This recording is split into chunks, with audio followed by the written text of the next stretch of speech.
দো জাহানের নবী, রহমতে আলম নবী, নবীজি একদিন মসজিদে নববী নামাজ আদায় করলেন। এক মৃত ব্যক্তির লাশ মসজিদে নববীতে আনা। সাহাবায়ে কেরাম বলেন, ইয়া রাসূলুল্লাহ, ওগো আল্লাহর নবী, মাইয়েত হাজির হয়ে গেছে, জানাজা পড়েন। মাইয়েতের জন্য জানাজা পড়তে হয়। আল্লাহর নবী দাঁড়ায় জিজ্ঞাসা করেন, তার কোনো ঋণ আসেনি? এই ব্যক্তি মারা গেছেন, এই লোকটা মারা গেলেন, তার কোনো ঋণ আছে কিনা, কেউ তার কাছে কোনো টাকা পয়সা পাবে কিনা? এক সাহাবী দাঁড়ায় বলেন, ইয়া রাসূলুল্লাহ, 3 দিরহাম পাবে এই ব্যক্তির কাছে।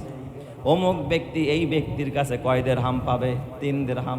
3টা দিরহাম তার মানে 3 টাকার চাইতেও কম, একেবারে সামান্য একটু ঋণ। আল্লাহর নবী ডাক দিয়া বলেন, ও সাহাবীরা, এই ব্যক্তি ঋণী, বান্দার কাছে ঋণী, বান্দার হক তার উপরে রয়ে গেছে, আমি তার জানাজা পড়ব না, তোমরা কেউ তার জানাজা পড়ে দাও। চলতে পারবেন? আপনার গাড়ির তো ড্রাইভার না থাকলে আপনি গাড়ি চালাবেন কিভাবে? আপনার কলকারখানা শ্রমিক পান না, কে চালাবে? আপনি কি চালাতে পারবেন? গরিব ছাড়া হবে না। আপনি রিস্কায় উঠবেন, রিস্কার চালক নাই, আপনি কি নিজে চালাবেন? তো ধনীরাও গরিবের মহতাজ, গরিবরাও ধনীদের মহতাজ। আপনি একটা বড় প্রজেক্ট, মেগা প্রজেক্ট হাতে নিয়েছেন, বড় ব্যবসা প্রতিষ্ঠান, সেখানে অর্থ দরকার। এই জন্য মানুষ একজন আরেকজনের কাছ থেকে কি নেয়? ঋণ নেয়। এই ঋণ দেওয়াটা, করজ দেওয়াটা, এটা হলো দান করার চাইতেও বেশি ফজিলত। সুবহানাল্লাহ বলেন সবাই। ঋণ দেওয়া, এক ভাই আরেক ভাইকে ঋণ দেওয়া, করজ দেওয়া, এটা দান করার চাইতেও কি বেশি সওয়াব। কিন্তু এই ঋণ প্রথা আমাদের সমাজ থেকে একেবারে উঠে গেছে। অথচ আল্লাহ তাআলা কোরআনুল কারীমের মধ্যে স্পষ্ট ভাষায় বলেছেন, মান দাল্লাযী ইউকরিদুল্লাহা করদান হাসানা করদান হাসানান ফায়ুদাইফাহু লাহু আদআফান কাসীরা। আল্লাহ বলেন, কে আছো যে আল্লাহরে ঋণ দিবা? যে আল্লাহরে ঋণ দিবা, আল্লাহ তার প্রতিদান অনেক গুণ অসংখ্য পরিমাণ আল্লাহ তাআলা বাড়ায়া দিবে। সুবহানাল্লাহ। আর আল্লাহই তো রিজিক বাড়ায়া দেয়, আল্লাহই তো রিজিক কমায়া দেয়। তো ঋণে বরকত আছে যদি কেউ কর্জে হাসানা দিতে পারে। তবে ঋণটা আবার 2 প্রকার। এক প্রকারের ঋণ হলো সুদ যুক্ত ঋণ, আরেক প্রকারের ঋণ হলো সুদ মুক্ত ঋণ। একটার মধ্যে সুদ আছে, আরেকটার মধ্যে কি নাই? সুদ নাই। তবে আল্লাহ কি সুদ যুক্ত ঋণের কথা বলছে নাকি? হায় হায়, আমাদের সমাজেও ঋণ দেয়, ব্যাংকগুলো ঋণ দেয়, ধনীরা ঋণ দেয়, হ্যাঁ, টাকাওয়ালারা ঋণ দেয়। তবে এই ঋণের সাথে আছে কি? ইন্টারেস্ট। ঋণের সাথে কি আছে? ইন্টারেস্ট আছে। এখন তো সুদ কয় না, কি কয়? ইন্টারেস্ট, মুনাফা। আরবিতেও ব্যবহার করে, মুনাফা ব্যবহার করে। এখন আর চিন্তা করে সুদ ব্যবহার করলে এটা পচা কথা, এটা ব্যবহার করা যাবে না, এখন নাম পাল্টায় দিচ্ছে। কিন্তু জিনিস কি এক, ভিন্ন নামে খাওয়াইতেছে এখন, মুনাফা, ইন্টারেস্ট। তো এই যে সুদী ব্যবস্থাপনা, এটা তো সম্পূর্ণ হারাম। আপনি সুদ গ্রহণ করলেন, এটাও হারাম। আপনি সুদ দিলেন, এটাও কি হারাম। সুদী কারবারে আপনি লেখালেখি করলেন, এটাও হারাম কাজ করলেন। আপনি সাক্ষী, 2 জনের সাক্ষীর সামনে সুদী লেনদেন হয়েছে, সেও কি হয়ে গেছে? গুনাহগার হয়ে গেছে। যে সাক্ষী রইল সুদী লেনদেনে, সম্পূর্ণ হারাম। কর্জে হাসানা দাও বিনা স্বার্থে, বিনা প্রফিটে, বিনা কোনো ধরনের এর মধ্যে কিনে আমার সার্থকতা নাই, বাস আমি তোমাকে কিছু টাকা ঋণ দিলাম। এটা হলো দান করলে যেই পরিমাণ সওয়াব পাইতেন, এর চাইতে বেশি সওয়াব আল্লাহ তাআলা আপনার আমলনামায় দান করে দিবে। সুবহানাল্লাহ। এই জন্যই তো আল্লাহ তাআলা বলছে, কে আছো যে আল্লাহরে ঋণ দিবা? আল্লাহর কি অভাব আছে নাকি? আল্লাহর মনে হয় অভাব। একটা মেগা প্রজেক্ট আসমান বানাবে, এখন শর্ট পড়ছে, এই জন্য আল্লাহ তাআলা কি চায়? ঋণ চায়। আল্লাহর কি কিছু লাগে? কথা বলেন না কেন? কিছু লাগে? লাগে না। জমিন নামক একটা প্রজেক্ট আল্লাহ বাস্তবায়ন করবে, বিশাল চর জাগাবে আপনার যমুনার মধ্যে, পদ্মার গভীরে আল্লাহ বিশাল এক চর উঠাবে। এখন ঢাকাবাসীকে বলতেছে, ঢাকাবাসী আমারে কিছু ঋণ দাও, আমি চরের এই প্রজেক্টটাকে বাস্তবায়ন করি। আল্লাহর কি লাগে? কথা বলেন, লাগে? লাগে। তাহলে আল্লাহ তাআলা কেন ঋণ চাইলেন? মান দাল্লাযী ইউকরিদুল্লাহা করদান হাসানা। এটা চাইছে ওই অভাবী ব্যক্তির জন্য। ওই অভাবীকে যখন তুমি ঋণ দাও, আল্লাহ বলে এই ঋণটা তো অভাবীকে দাও নাই, এটা কেমন যেন আমি আল্লাহকেই দিয়েছ। সুবহানাল্লাহ। একজন ক্ষতিগ্রস্ত মানুষ, একজন অনাহারী মানুষ, একজন অভাবী মানুষ, একজন বিপদগ্রস্ত মানুষ, একজন রোগাগ্রস্ত মানুষ, একজন বিভিন্ন জুলুমের শিকার মানুষ, ঘর হারাইছে, বাড়ি হারাইছে, বিটা হারাইছে, খাওয়ার জায়গা নাই, থাকার জায়গা নাই, বসবাসের জায়গা নাই। এই মানুষটাকে যদি কেউ ঋণ দেয়, একটা টাকাও যদি ঋণ দেয়, 1 কেজি চাউলও যদি তাকে ঋণ দেয়, দানও করে নাই, এমনিও দেয় নাই, ফ্রিতেও দেয় নাই, দিলে ভালো কথা, শুধুমাত্র ঋণ দিছে, তুমি অমুক দিন দিয়া দিও অথবা অমুক তারিখে দিয়া দিও, কসম আল্লাহর, সে ওই গরিবের হাতে টাকাটা দিল না, সে যেমন স্বয়ং আরশের মালিক আল্লাহর হাতেই দিয়া দিল। সুবহানাল্লাহ। আল্লাহ তাআলা বলেন, ফায়ুদাইফা লাহু আযআফান কাসীরা, তুমি 1 টাকা দিলে 1 টাকার সওয়াব পাইবা না, তুমি 10 টাকা দিলে 10 টাকার সওয়াব পাইবা না। আমার আল্লাহ এত বাড়াবে বলেন তো, দাতা যত বড় হয় তার দেওয়াটাও তত বড় হয়, মেজবান যত বড় হয় তার মেহমানদারি তত বড় হয়, মালিক যত বড় হয় তার দেওয়াটাও তত বড় হয়। আল্লাহ বলে, আমি বাড়ায়া দিব। কত বাড়ায়া দিব? বান্দা, তোর যত দরকার পড়বে কিয়ামতের ময়দানে তোর প্রয়োজন মাফিক, তোর চাহিদা মাফিক আমি তোর চাহিদা পুরা করে দিব। জোরে কোন সুবহানাল্লাহ। আল্লাহ পুরা করে দিবে। কিন্তু এখন যাদের টাকা আছে তারা দিতে চায় না, এরও একটা কারণ আছে। কারণ যারা ঋণ নেয়, নেওয়ার পরে আর দেওয়ার কি থাকে না, খবর থাকে না। এটাও একটা অন্যতম কারণ। টালমাটাল করে, বাহানা করে, 2 রকমের। এর 2 রকমের অর্থ, একটা হলো ঋণ নিছে কিন্তু নেওয়ার সময় ভিতরে একটা কল্পনা আছে যে ঋণ নিছে আর জীবনেও ফেরত দিব না, এটা হলো প্রতারণা। এটা কি বলেন তো? প্রতারণা। এটা হলো আত্মসাৎ। এটা কি? আত্মসাৎ। সে যেন ওই মানুষের টাকাটা আত্মসাৎ করলো, সে জুলুম করলো, সে বড় জালেম। এই জন্য আল্লাহর রাসূল বলেন, মাতালুল গনি জুলমুন, ধনী মানুষ তার টাকা আছে কিন্তু টাকা দেয় না, টাল বাহানা করে, কিরে মাস শেষ হইতে না হইতে খালি আসাস, টাকা নিয়ে টাকা দেয় না। দোকানদারের দোকান থেকে সদাই নিয়েছে কিন্তু টাকা দেয় না, অথচ ওর ঘরে টাকা আছে, নিয়ত করছে এইটা ফাঁকি দিয়ে আরেক জায়গায় বাসা নেমু, ওখানে গিয়াও বাকি খামু, এইভাবে করে ফাঁকি দিয়া চলমু। আল্লাহর নবী বলে, মাতালুল গনি জুলমুন, ধনী ব্যক্তিদের যার ঘরের টাকা আছে কিন্তু পাওনাদারের পাওনা আদায় করে না, এটা জুলুম, এটা হলো জালেমের কাজ। এই কাজ যে করবে কিয়ামতের ময়দানে সে ফেরাউন আর হামান জালেমদের সাথে দাঁড়ায়া যাবে। কথা ঠিক কিনা? এটাও জুলুম, এটাও অন্যায়। আরেকটা হলো গরিব মানুষ ঋণ নিয়েছে, হয়তোবা আরো ক্ষতিগ্রস্ত হয়ে গেছে, এখন দেওয়ার মতো সামর্থ্য নাই, ঘরে টাকা নাই, খাবার নাই, চাউল নাই, ঘরে কিচ্ছু নাই। এই মুহূর্তে ঋণদাতা যদি বলে, যাও আমি তোমারে মাফ করে দিলাম, আল্লাহর নবী বলে আল্লাহ তাআলা খুশি হয়ে যায়। তুমি যে তারে মাফ করে দিলা অথবা সময় দিলা, ভাই তোর যখন সচ্ছলতা ফিরে আসবে, তোর হাতে যখন টাকা আসবে, তুই টাকাটা দিয়ে দিবি। কসম আল্লাহর, এই টাকাটা দান করলে যেই পরিমাণ সওয়াব হইতো ওই পরিমাণ নেকি আল্লাহ তার আমল নামায় দিবে। সুবহানাল্লাহ। কিন্তু আমাদের ভিতরে, আমাদের সমাজ প্রথা এমন হয়ে গিয়েছে যে কেউ টাকা নিলে আর দেওয়ার কথা মনেই পড়ে, অথচ টাকা পয়সা আছে তার। এই জন্য আল করদু, একটা প্রবাদ বাক্য, আল করদু মিকরাদুল মাহাব্বা, যে করজ মানুষের ভালোবাসার বন্ধনকে কেচির মতো কেটে দেয়। আপনি ঋণ নিছেন, বুঝবেন ওর সাথে সম্পর্ক কি শেষ। টাকা নিলে টাকা দিতে চায় না, অথচ বাবা ঋণ খেলাপি, এটা বড় অপরাধ। আমাদের সমাজের ভিতরে অনেক মানুষ দেখবেন ঋণ খেলাপির মামলা আছে না নাই? আপনি এমপি হতে পারেন, মন্ত্রী হতে পারেন, কিন্তু যদি ঋণ খেলাপি থাকে, মানুষের ঋণ যদি আদায় না করেন, কিয়ামতের ময়দানে আপনি জালেমের কাতারে দাঁড়ায়া যাবেন। আপনার নামাজ আপনারা বাঁচাইতে পারবে না, আপনার হজ আপনারা বাঁচাইতে পারবে না, আপনার কুরবানি আপনারা বাঁচাইতে পারবে না, কারণ আপনি ঋণ খেলাপির মামলায় আটকা পড়ে গেছেন। দুনিয়াতেও যদি আটকা না পড়েন, দুনিয়া তো বড় বড় হয়ে গেছেন, আটকা পড়েন নাই, দুনিয়ায় কেউ আপনারা ঠেকাইতে পারে নাই। কসম আল্লাহর, কিয়ামতের ময়দানে আল্লাহর আদালতে ফাঁকি দেওয়ার মতো কোনো সুযোগ থাকবে না। কথা ঠিক কিনা? আল্লাহর আদালতে ফাঁকি দেওয়ার কোনো সুযোগ নাই যদি কেউ ঋণ খেলাপি অবস্থায় মারা যায়। দো জাহানের নবী, রহমাতে আলম নবীজি একদিন মসজিদে নববী নামাজ আদায় করলেন, এক মৃত ব্যক্তির লাশ মসজিদে নববীতে আনা।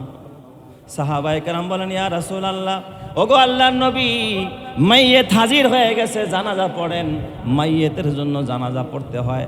আল্লাহর নবী দাঁড়ায় জিজ্ঞাসা করেন, তার কোনো ঋণ আসেনি? এই ব্যক্তি মারা গেছেন, এই লোকটা মারা গেলেন, তার কোনো ঋণ আছে কিনা, কেউ তার কাছে কোনো টাকা পয়সা পাবে কিনা? এক সাহাবী দাঁড়ায় বলেন, ইয়া রাসূলুল্লাহ, 3 দিরহাম পাবে এই ব্যক্তির কাছে। অমুক ব্যক্তি এই ব্যক্তির কাছে কয় দিরহাম পাবে? 3 দিরহাম। 3টা দিরহাম তার মানে 3 টাকার চাইতেও কম, একেবারে সামান্য একটু ঋণ।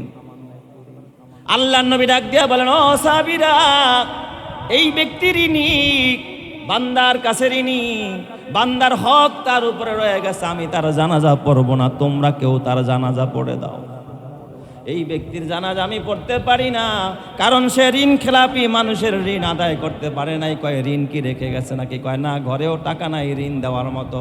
কয় কাউকে দায়িত্ব দিয়া গেছে নি? কয় কাউকে দায়িত্ব দেওয়া যায় নাই, তাইলে আমি এর জানাজা পড়তে পারি না। সাহাবায়ে কেরামের চোখ দিয়া পানি ঝরতেছে। আল্লাহর নবীর এক সাহাবী দাঁড়ায় বলতেছে, ইয়া রাসূলুল্লাহ, আমি তার পক্ষ থেকে এই 3 দিরহাম আমি আদায় করে দিব, কিন্তু আপনি বিশ্বনবী তার জানাজা থেকে সরে যায়েন না, তার জানাজা আপনি পড়েন। ওই সাহাবী দায়িত্ব নেওয়ার পরে যে আমি তার ঋণটা শোধ করে দিব, বিশ্বনবী ওই জায়গায় তার জানাজা আদায় করলেন। চিৎকার মেরে কন্যা আল্লাহু আকবার। ঋণ এটা কত বড় এক গুরুত্বপূর্ণ ইবাদত, কত বড় এক গুরুত্বপূর্ণ বিষয়, অথচ এটা আমরা হেলায় খেলায় হেলায় খেলায়, ভাই দেন তো 1 পোটলা লবণ দেন, টাকাটা দিচ্ছি আর কি। দোকানদারের মনে নাই আপনিও তারে দেন নাই, আছে না নাই? চিন্তা করছে 40টা টাকাই তো দিয়া দিয়েন ভাই মনে করা, কিন্তু এই লোকটা দেয় নাই। কিয়ামতের ময়দানে 40 লাখ দিল, মুক্তি পাওয়ার কোনো উপায় নাই। এই জন্য আমার বাজান, খবরদার খবরদার, ঋণ মুআমালাত মুআশারা যদি ঠিক না থাকে, খোদার জান্নাতে যাওয়া যাবে না। এই জন্য আল্লাহর নবী বলেছেন, মান গাশশানা ফালাইসা মিন্না, যে আমার উম্মতদেরকে ধোকা দেয়, মানুষকে ধোকা দেয়, সে আমার উম্মতের দলভুক্ত না। ঋণ নিয়ে কবরে যায় ওনারে বাবা, খবরদার খবরদার। এই জন্য মুসলমান, এই পৃথিবীর জমিনে আল্লাহর নবী একটা সম্পদ রাইখাও কবরে যায় নাই, সব কিছু বিলীন করে দিছে। তার মানে একেবারে গরিব অবস্থায় নবী কবরে গেছে। আল্লাহর নবী আল্লাহর কাছে দোয়া করতেন, আল্লাহুম্মা হিয়িনি মিসকিনা ওয়া আমিতনি মিসকিনা ওয়াহশুরনি ফি জুমারাতিল মাসাকিন। আল্লাহর নবীর কতটা সতর্ক অবস্থা। একদিন মসজিদে নববীতে সাহাবায়ে কেরাম নামাজের মুসল্লায় দাঁড়ানো, আপনারা এখন বসা আছেন, ধরেন নামাজের টাইম হয়ে গেছে, মুয়াজ্জিন বলছে দাঁড়িয়ে কাতার সোজা করি, সব মুসল্লিরা দাঁড়ায় গেছে। বিশ্ব নবীজি মসজিদে নববী থেকে মেহরাবের ভিতর দিয়া ঢুকছে, নামাজে দাঁড়াবে, একামত শেষ হয়ে গেছে, এখন কি বলবে? আল্লাহু আকবার বলবে। এই মুহূর্তে মুসল্লিগো দাঁড় করায় রেখা বিশ্ব নবী মেহরাব থেকে বের হয়ে ভিতরে চলে গেলেন। লম্বা সময় এই হালাত যদি এই যুগের কোনো ইমাম সাহেব আর খতিব সাহেব করে, চাকরি থাকবো তো? কথা কেনা থাকবো? হায় রে হুজুর, আমাগো দাঁড় করায় রেখা কই গেল। নবীজি ভিতরে গেলেন, দীর্ঘ সময় সাহাবায়ে কেরামের ভিতরে পিনপতন, স্তব্ধতা, কোনো কানাঘুষা নাই। দীর্ঘ সময় পরে নবীজি হাস্যোজ্জ্বল চেহারা নিয়ে আয়েশা নামাজ আদায় করলেন। সাহাবায়ে কেরাম বলেন, ইয়া রাসূলুল্লাহ, ইয়া হাবিবাল্লাহ, বুঝি নাই, কোনোদিন এমন দৃশ্য দেখি নাই, আজকে কেন এতটা বিলম্ব করলেন, বের হয়ে গেলেন কেনই বা আপনি? যখন এসেছেন চেহারা মলিন দেখেছি, এরপরে ঘর থেকে ফেরত আসার পরে চেহারাটা উজ্জ্বল দেখেছি, কেনই গো? নবীজি আমার ডাক দেখা, সাহাবীরা তোমরা তো জানো না, আমি বিশ্ব নবীকে আমার এক সাহাবী 3টা দিরহাম আমার হাদিয়া দিয়েছিল। এই দিরহাম 3টা আমার ঘরে ছিল, আমি নামাজে চলে আসছি, দিরহাম 3টা দান করতে আমার মনে নাই, আল্লাহর বান্দাদের মাঝে বিলাইতে মনে নাই। আমি যে নামাজ শেষ করে ঘরে যাইতে পারবো, মরার আগে যদি আমার ঘরে এই দিরহামগুলো থাইকা যায়, আমি বিশ্বনবী আল্লাহর আদালতে দাঁড়ায় কি জবাব দিব? আমার মনে পড়ার পর ওই 3টা দিরহাম আমি আগে আল্লাহর রাস্তায় দান করেছি, বিলায়া দিছি, তারপর আইসা আমি নামাজের মধ্যে দাঁড়ায় গেছি। চিৎকার মেরে কন্না আল্লাহু আকবার। ও ফকরে जहाँ फ़ख्र ज़मा फ़ख्र उमम है, वो फ़ख्र जहाँ फ़ख्र ज़मा फ़ख्र उमम है, ये अहद बेमी में शाह लौह कलम है, ये आहद बेमी में शाहे लौह कलम है रुतबे में फदू सबसे ही अल्लाह से कम है ये कौल शब रोज़ मेरा हक़ की कसम है ये कौल शब रोज़ मेरा हक़ की कसम है जोरे जोरे कन सुबहानाल्लाह। অথচ আমাদের দেশের ভিতরে যত বড় শিল্পপতি, যত বড় ক্ষমতাধর, তত বড় ঋণ খেলাপি। ঠিক বললাম না বে ঠিক বললাম? তত বড় ঋণ খেলাপি, জুলুম করে, অন্যায় করে, আত্মসাৎ করে। না বাবা না, মানুষের হক নষ্ট করলে কিয়ামতে মুক্তির কোনো রাস্তা থাকবে না। এই জন্য খবরদার, আপনি চোখ বন্ধ করে চিন্তা করেন কোনো চার দোকানদার আমার কাছে 5টা টাকা পাবে কিনা, কোনো বাদাম বিক্রেতা আমার কাছে 2টা টাকা পাবে কিনা, বাসের কন্ট্রাক্টর ভাড়া চাইতে আমার কাছে মনে নাই, ভাড়া উঠাইছে আমার কাছে টাকা চাইতে তার মনে নাই। আমি চিন্তা করছি আমার কপাল ভালো, ভাগ্যটা কত ভালো, দেখছোস না আমার কাছে টাকা চায় নাই, তুমি তো ফাঁকি দিয়া নাই গেছো, ওই কন্ট্রাক্টর তোমার কাছে টাকাটা পাবে, তুমি তো ঋণী হয়ে গেছো, কিয়ামতের ময়দানে তুমি কি জবাব দিবা? এই জন্য আমার বাবা খবরদার, বিশ্বনবী পাওনাদারদেরকে এতটা গুরুত্ব দিতেন। আল্লাহ নবী একদিন এক জানাজা থেকে ফেরার পথে বিশ্বনবীর কাছে এক ইহুদি কিছু টাকা পাইতো, কিছু সামানা পাইতো, কিছু খেজুর পাইতো। এই ইহুদি জানাজা থেকে আসার পথে নবীজির সাথে ওমর রাদিয়াল্লাহু তাআলা আনহু, আবু বকর সিদ্দিক, হযরত ওসমান, বড় বড় সাহাবায়ে কেরাম নবীর সাথে। নবীজিকে এই মুহূর্তে ইহুদি আইসা ডাক দিয়া বলো, ও মুহাম্মদ, মানুষের ঋণ নিয়ে দেওয়ার কোনো খবর থাকে না। জোরে নবীজিকে চাদর ধরে টান দিছে, কষ্ট দিছে, অকথ্য ভাষায় মানুষের সামনে, সাহাবায়ে কেরামের সামনে নবীজিকে ছোট করছে। দয়ার নবী, মায়ার নবী কোনো খারাপ প্রতিক্রিয়া দেখালেন না। পাশেই হযরত ওমর, হযরত ওমর তো গলিজুল কলব, অন্তরটা তার বড় কঠিন। ওমর ডাক দিয়া বলে, ইয়া রাসূলুল্লাহ, আপনার সাথে এত বড় রূঢ় আচরণ, এত বড় খারাপ আচরণ, সে তো শান্তভাবেই টাকাটা চাইতে পারতো, আপনার কাছে পাওনা চাইতে পারতো, সে কেন এমন আচরণ করলো? আপনি পারমিশন দেন, আমি ওর গর্দানটাকে দেহ থেকে বিচ্ছিন্ন করে দিব। নবীজি ডাক দিয়া বলে, খবরদার ওমর, সে পাওনাদার, যদি এখনো পাওনা আদায় করার সময় হয় নাই, সে আমার একটা সময় বেঁধে দিয়েছিল, সময় এখনো আসে নাই, এই সময়ের আগেই সে আমার কাছে পাওনা চায়, তারপরেও তো সে পাওনাদার, চাওয়ার অধিকার আছে। খবরদার, তুমি তার সাথে খারাপ আচরণ করো না।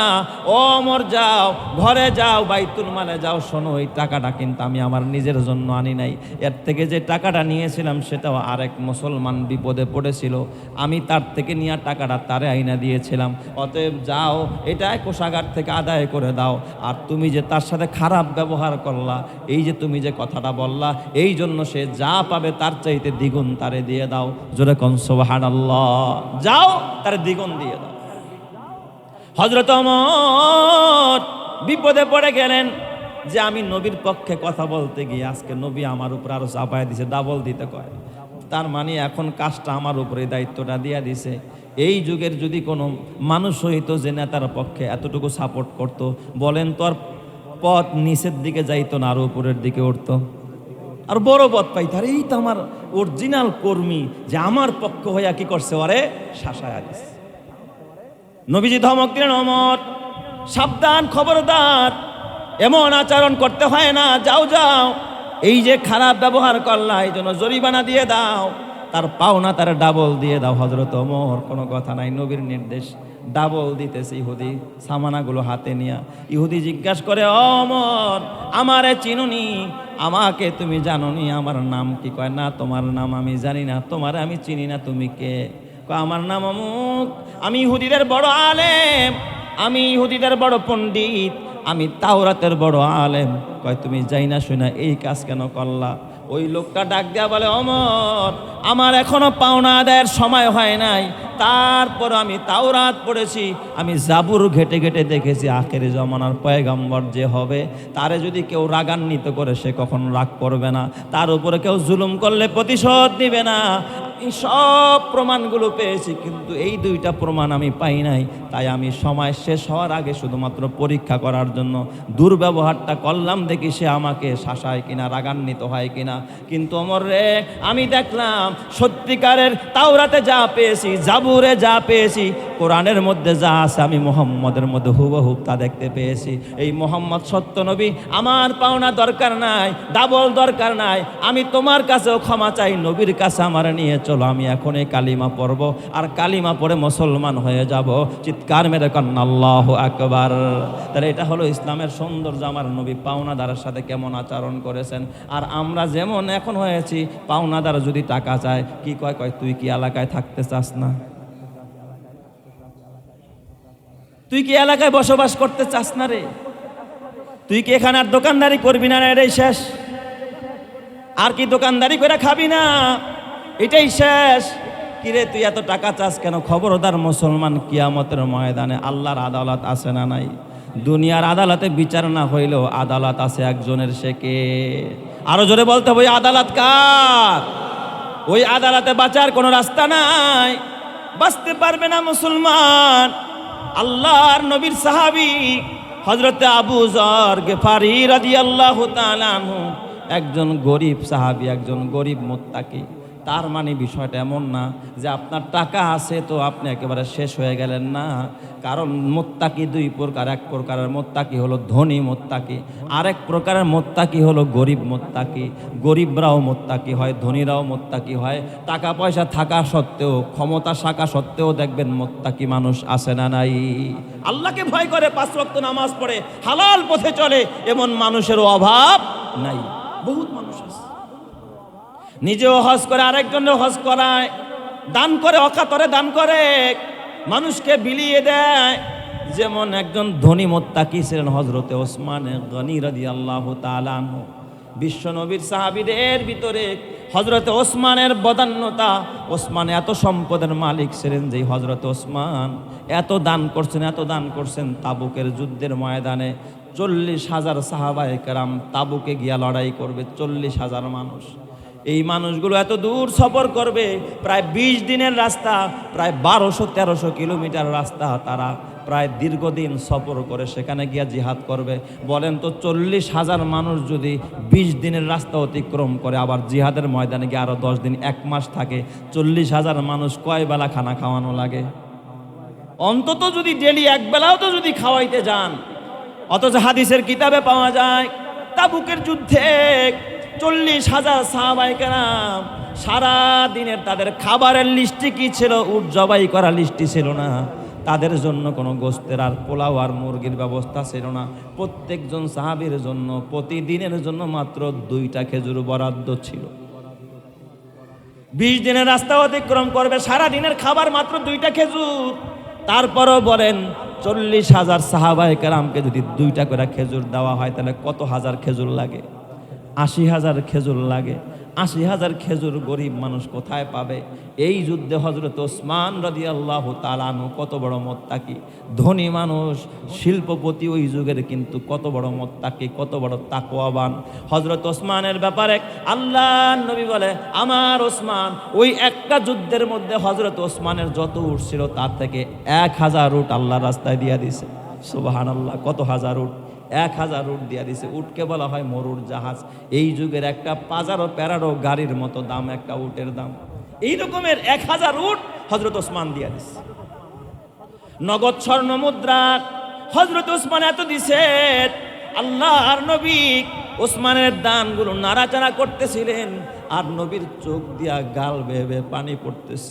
নবী ডাক দিয়া বলে, আল্লাহ, আমার বিশ্বাস তুমি আমার ওসমানের প্রতি রাজি হয়ে যাইবা। আজকের পর থেকে আমার ওসমান কিছু করলে তুমি তার প্রতি নারাজ হইবা না। আমার ওসমান তোমার সন্তুষ্ট নিয়ে তোমার জান্নাতে যাবে। সুবহানাল্লাহ। আল্লাহর নবী ওসমানকে জান্নাতের সুসংবাদ দিয়া দিয়েছেন দুনিয়ার জমিনে। যেই ওসমানকে আল্লাহর নবী এত ভালোবাসতেন, হযরত ওসমান নবীজির মেয়ে রুকাইয়াকে বিয়ে করলেন। কিছুদিন পরে যখন রুকাইয়া ইন্তেকাল করলেন, ওসমান কেমন তাকি ছিলেন, কেমন মুত্তাকি ছিলেন। হযরতে উম্মে কুলসুমকে ওসমানের হাতে দিয়া দিলেন। উম্মে কুলসুম কিছুদিন পর মারা যায়। নবীর আর কোনো মেয়ে নাই, বড় মেয়ে ছিল জায়নাব, সে তো আগেই বিয়ে হয়ে গেছে। সবচাইতে ছোট মেয়ে ছিল হযরতে ফাতেমা। এই ফাতেমা রাদিয়াল্লাহু তাআলা আনহা, উম্মে কুলসুম ইন্তেকাল করার আগেই ফাতেমার বিয়ে হয়ে গেছে হযরত আলীর সাথে। নবীর তো এখন আর কোনো মেয়ে নাই। প্রথম মেয়ে যেটা রুকাইয়ারে দিয়েছেন ওসমানের কাছে, ওসমান জিন নুরাইন, তিনিও মারা গেছেন। দ্বিতীয় মেয়ে বিয়া দিয়েছেন একই জামাইয়ের কাছে, তার নাম হযরত উম্মে কুলসুম, সেও মারা গেছে। নবী আমার কান্দে আর ওসমানের হাতটা ধরে ডাক দেখা, ওসমান আমি ওই জাতে পাকের কসম করে বলে, আমি মুহাম্মদের যদি আরও একটা মেয়ে বেঁচে থাকতো, আমি মুহাম্মদ তোমার এতটা ভালোবাসি, আমার ওই মেয়েটাও তুমি ওসমানের হাতে আমি তুলে দিতাম। জোরে বলুন সুবহানাল্লাহ। এত বড় তাকি ছিলেন, এত বড় মুত্তাকি হযরত ওসমান। ধনী মানুষ, কিন্তু আল্লাহর জন্য ওয়াকাতরে মাল বিলীন করেছেন। মাল কখনো কুক্ষিগত করে নাই, পুঞ্জীভূত করে নাই। আবার গরিব সাহাবীদের ভিতরে বহুত মুত্তাকি সাহাবী ছিলেন। হযরত আবু যর গিফারি রাদিয়াল্লাহু তাআলা আনহু এত গরিব, এই আবু যর রাদিয়াল্লাহু তাআলা আনহু মসজিদে নববীতে ছোটবেলা থেকে পড়ে থাকতেন। সাহাবায়ে কেরামের ভিতরে যারা গরিব ছিলেন, আসহাবে সুফার ছাত্র ছিলেন, তার ভিতরে একজন ছোট ছাত্র ছিল হযরত আবু যর, আরেকজন হযরত আবু হুরায়রা, হযরত আম্মার, হযরত উমায়ের, খাব্বাব, খোবায়েব, সব বহুত গরিব সাহাবায়ে কেরাম। এ আমার বাবা হযরতে আবু যর গিফারি রাদিয়াল্লাহু তাআলা আনহু এত গরিব, এত গরিব। আবু যরের পায়ের মধ্যে জুতা ছিল না। মরুভূমির ভিতরে আমাদের দেশে যেমন খালি পায়ে হাঁটা যায়, যারা হজ করতে গেছেন, ওমরা করতে গেছেন, ওই মরুভূমির পাকা যায় নাই। হযরতে আবু যরের পায়ে জুতা নাই, হাঁটতে পারে না। পরনে যেই জামা, শুধু একটাই জামা ছিল হযরত আবু যরের, থাকার মতো কোনো ঘর ছিল না, মসজিদে পড়ে থাকতো। হযরত আবু যর নবীর খেদমত করেছে, একটা থাকার ঘরও বানায় নাই, একাকিত্ব জীবন নবীজির ইন্তেকালের পরে। হযরতে আবু যর গিফারি রাদিয়াল্লাহু তাআলা আনহু তখনও জীবিত আছেন। হযরত আবু যর গিফারির জন্য সিরিয়ার গভর্নর এত ভালোবাসতেন আবু যর গিফারিকে, তার তাকওয়া তহারাত দেখা সিরিয়ার গভর্নর হযরত ওসমানের জন্য, হযরতে আবু যর গিফারির জন্য 300 দিরহাম হাদিয়া পাঠাইছে। একটা থলের ভিতরে করে কয়, যাও যাও, এই হাদিয়াটুকু নবীর প্রিয় সাহাবী, নবীর খাদেম হযরত আবু যর গিফারিকে দিয়ে দাও। 300 দিরহাম হাদিয়া পাঠাইছে একজন গভর্নর বাদশা, এক এলাকার বাদশা যিনি, তিনি পাঠায়া দিছে, যাও আবু যর গিফারিকে হাদিয়াটা দিয়ে দাও। হযরত আবু যর গিফারি 300 দিরহামের পোটলা পাইয়া ঘরে নিয়ে যায় নাই। আবু যর গিফারি সাথে সাথে চিঠি লিখলেন, ও সিরিয়ার গভর্নর, আমার জীবন চলার জন্য একটা কাপড়েই যথেষ্ট, মসজিদেই থাকার জন্য আমার যথেষ্ট, আমার ঘর বানানো লাগবে না, খাবার নেওয়ার চিন্তা নাই। আমি আবু যর গিফারির একটা ছাগল আছে, ছাগলের একটু দুধ দহন করি, এই ছাগলটা সকালবেলা আমার ঘর থেকে বের হয়, আবার সন্ধ্যায় আমার ঘরে আসে, আমি একটু দুধ দহন করি, দুধ পান করি, এটাই আমার খাবারের জন্য যথেষ্ট, আমার 300 দিরহামের দরকার নাই, আপনার হাদিয়া আমি আপনাকেই ফেরত দিয়ে দিলাম। চিৎকার মেরে কন্না আল্লাহু আকবার। এই জন্য আমার বাজান, সম্পদ থাকাটাও দোষের না, যদি আপনি তাকওয়াবান হয়ে থাকেন, আল্লাহর বিধান মতো চলে থাকেন, তাকওয়া তহারাত আপনার ভিতরে থাকে। আবার গরিব হওয়াটাও দোষের না, যদি গরিব হয়েও সবর করতে পারেন আর শাকের হতে পারেন, আল্লাহর কাছে শুকরিয়া আদায় করতে পারেন আর সবর করতে পারেন। ধনী হইয়াও যদি শুকরিয়া আদায় করেন আর আল্লাহ তাআলার হুকুমগুলো পালন করেন, নবীর তরিকা মতো চলেন, তাকওয়াবান হতে পারেন, আপনারা আমার জন্য জান্নাতের ব্যবস্থা করে দিবেন যিনি, তিনি কে? এই জন্য আল্লাহ তাআলা বলেন, ইয়া আইয়ুহান নাস আনতুমুল ফুকারাউ ইলাল্লাহ ওয়াল্লাহু হুয়াল গনিয়ুল হামিদ। হে লোকেরা, তোমরা সবাই গরিব, তোমরা সবাই ফকির, একমাত্র ধনী হলেন যিনি, তিনি কে? অতএব আমরা আল্লাহর কাছেই মুখাপেক্ষী থাকবো, মানুষের মুখাপেক্ষী থাকবো না। সম্পদ আছে, সেটাকে সঠিকভাবে আমরা ব্যয় করব, সঠিক পথে খরচ করব। আল্লাহ তাআলা আমাদের সবাইকে তৌফিক দান করুক। সকলেই বলি আমিন। ও আখিরি দাওয়ানা আনিল হামদুলিল্লাহি রাব্বিল আলামিন।